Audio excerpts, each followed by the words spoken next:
ফিরি ফিরি পার্টির তরফ থেকে টিকিট পেয়েছে কলকাতা যাওয়ার জন্য। তো মিটিং এ বসবে না, এলাকাতে যত চায়ের দোকান আছে সব ফটো তুলি বাড়ি আনবে। কেন? যে এখানে জায়গারও গুরুত্ব বুঝে নিয়েছে। ব্রিগেড যেখানে সভা হয়, ওর পাড়া প্রতিবেশীতে যে চায়ের দোকানগুলো আছে ওর গুরুত্ব বুঝেছে আমাদের মুসলমান। কিন্তু যেখানে জালসা জুলুস হয়, হাদিস ও কোরআন হয়, এর গুরুত্ব আমাদের মুসলমানের ব্রেনে ঢুকলো না। এই জন্য এখানে জলসাতে 3-4 ক্যাটাগরির মানুষ আছে। কেউ মেলা দেখতে আসে, কেউ ভোজকাম করতে আসে, কেউ এমনি সমীক্ষা করতে আসে, আর কিছু আপনাদের মতন জান্নাতি মানুষ যে প্রথম থেকে লাস্ট পর্যন্ত একটাই উদ্দেশ্যে আসে যে আল্লাহ এবং আল্লাহ রসুলকে রাজি করবে।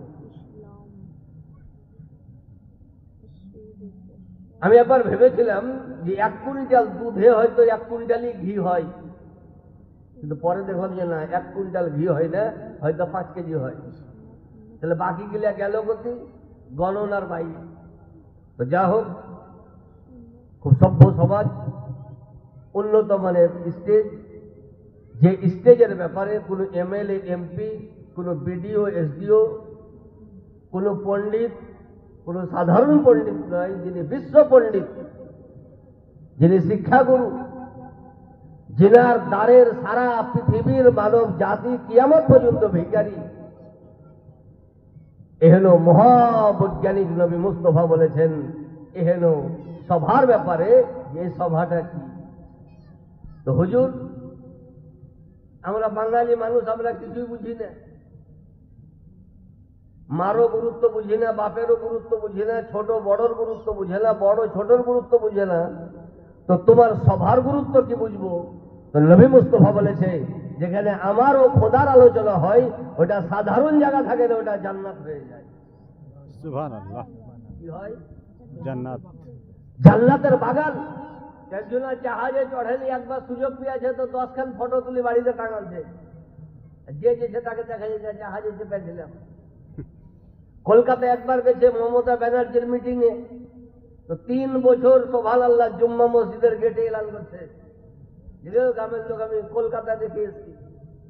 তো সামান্য যার সমাজে কোনো দাম নেই, এখানে জিনিস নিয়ে সে যদি গর্বিত হয়, তা আপনাকে কত গর্ব করা উচিত যে আমি সাধারণ জায়গাতে নয়, আমি জান্নাতে বসে আছি।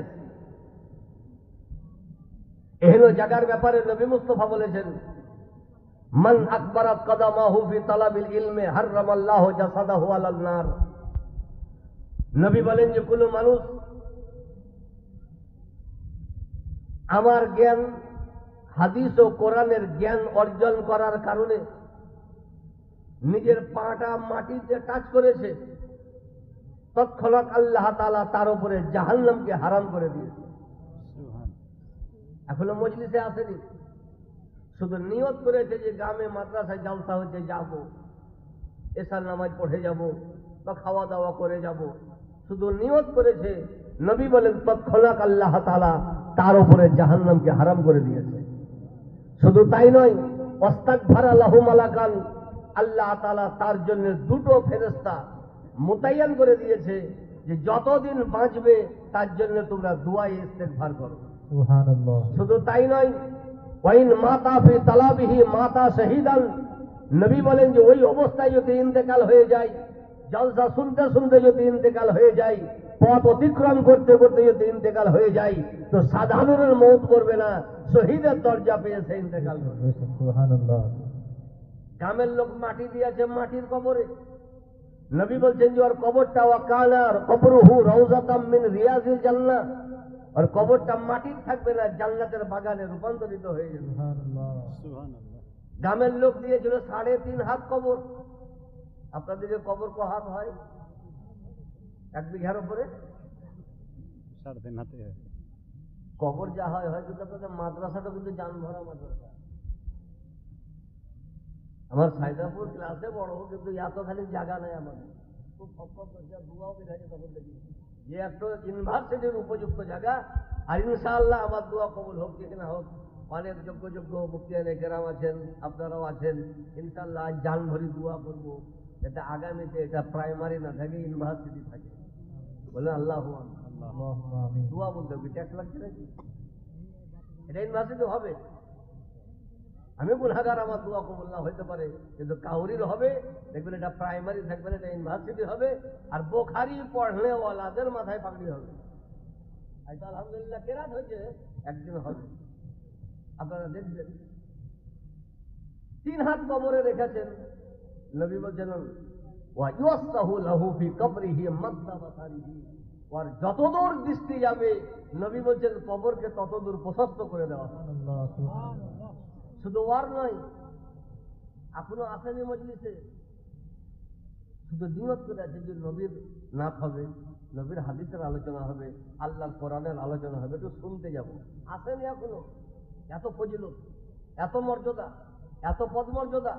নবী বলছেন ইয়ার যা হইল হইল, ইয়ার ওসিলাতে ওই কবরস্থানে ওর ডান দিকের 40টি কবর, বাম দিকের 40টি কবর, সামনের 40টি কবর, পিছনের 40টি কবর যদি অন্ধকার থাকে তো আল্লাহ তাআলা নূরের বাতি জ্বালিয়ে দিবে।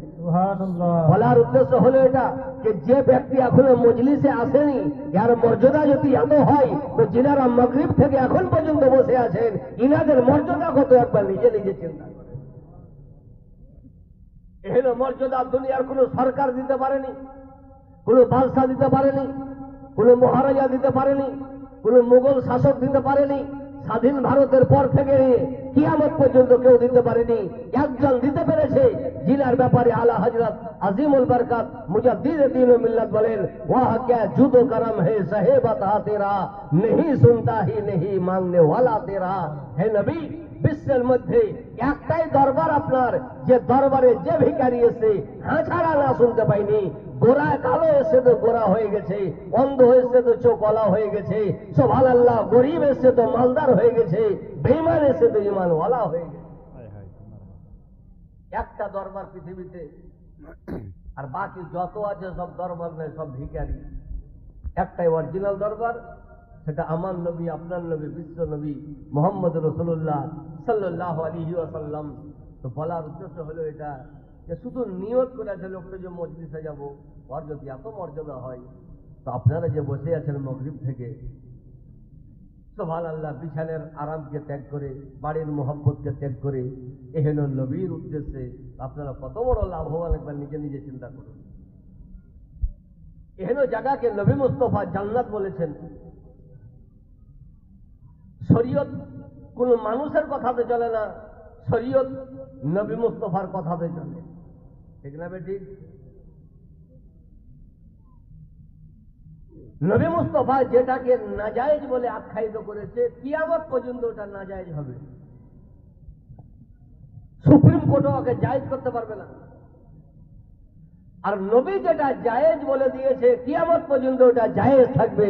সারা পৃথিবীর মানুষ, কলম তো দূরের কথা, বাঁশে যদি লিখতে চাই তথাপি ওইটাকে টলবিটল করতে পারবে না। তাহলে মানুষের কথাতে শরীয়ত চলে না, আমার নবী মুস্তাফার কথাতে শরীয়ত চলে।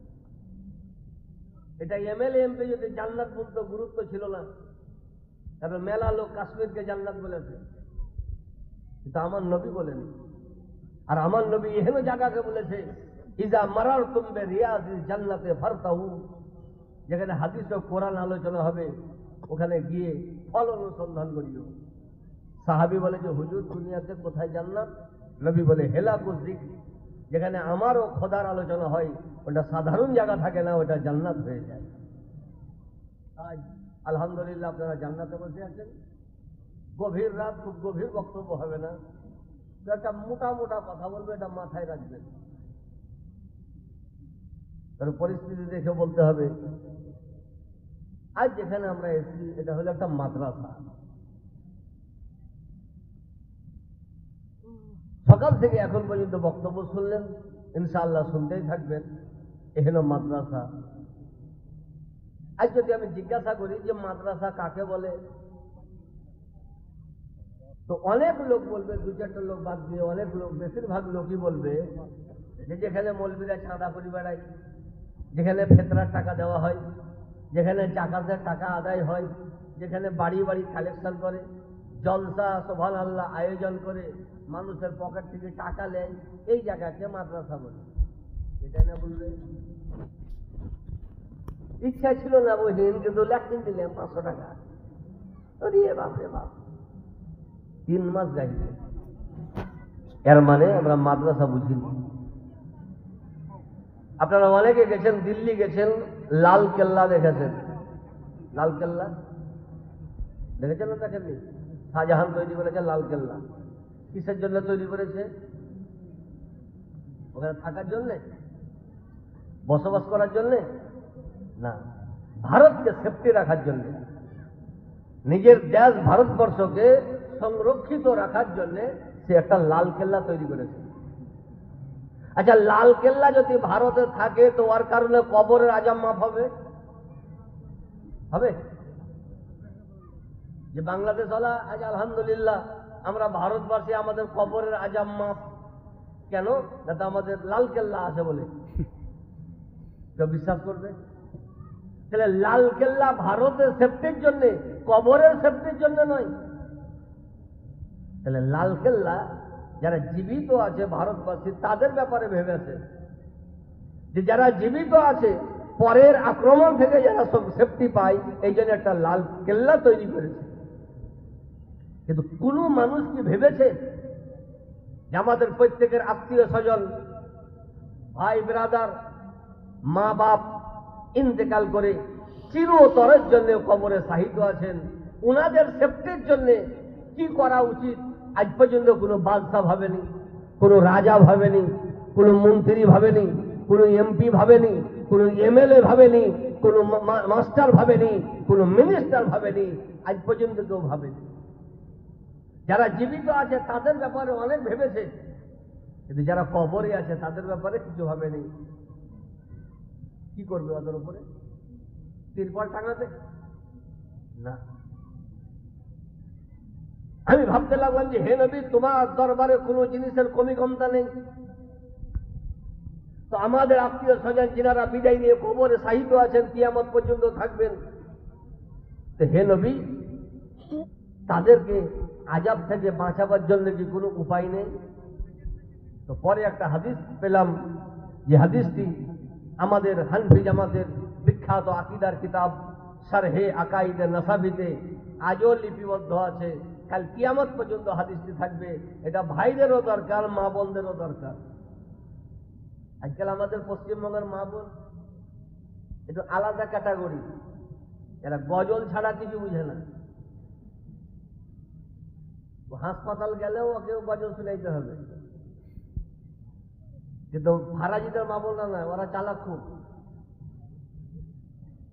একটা ফারাজি যদি দেশে থাকে তো গোটা ফারাজি গ্রামকে ফারাজি করে দেবে, কারণ ওই পরিবেশে ওদের লালন পালন। আর আমাদের হয়েছে গজলে লালন পালন। পার্থক্য আছে না নেই? তো নবী মুস্তাফা বলেন, ইন্নাল আলিমা ওয়াল মুতাআল্লিমা ইযা মাররা আলা কারিয়াতিন ফাইনাল্লাহা ইয়ারফাউল আযাবা আন মাকবারাতি তিলকাল কারিয়া 40 ইয়াওমান। নবী বলেছেন যে কোন গ্রামের পাশ দিয়ে, গ্রামে ঢুকা নয়, গ্রামের পাশ দিয়ে কোন মাদ্রাসার শিক্ষক বা কোন মাদ্রাসার তালেবে ইলম যদি একবার হেঁটে যায়, হ্যাঁ নবী কি হবে? নবী বলেন ফাইনাল্লাহা ইয়ারফাউল আযাবা, তো আল্লাহ তাআলা ওই গ্রাম থেকে আযাবকে উঠিয়ে নেন। হুজুর 1 ঘন্টার জন্য না 2 ঘন্টার জন্য? নবী বলছে 40 ইয়াওমান, 40 দিনের জন্য আযাবকে উঠিয়ে নেন। বলার উদ্দেশ্য হলো এটা যে একটা আলেম বা তালেবে ইলম গ্রামে এখনো প্রবেশ করেনি, গ্রামের বাইরের রাস্তা দিয়ে একবার পদার্পণ করেছে, তার কারণে নবী মুস্তাফা বলে 40 দিনের আযাব হালকা হয়ে যায়। বলার উদ্দেশ্য হলো এটা, গ্রামে না ঢুকার কারণে যদি আযাব মাফ হয়ে যায়, তো যে গ্রামে সর্বদা তালেবে ইলম থাকে ওই গ্রামের অবস্থা কি একবার নিজে নিজে চিন্তা করুন। তো যে চিন্তা চেতনা আমাদের মাদ্রাসার কমিটি ভেবেছে, এটা শাহজাহান বাদশার বাপও ভাবেনি, মুঘল পিরিয়ডও ভাবেনি, ভারতের কোন নেতা ভাবেনি, ভারতের কোন মন্ত্রী ভাবেনি জীবিতকে সংরক্ষিত রাখার জন্য হাজার হাজার সুবহানাল্লাহ পন্থা অবলম্বন করেছে, কিন্তু মরার জন্য একটা পন্থা অবলম্বন করেনি।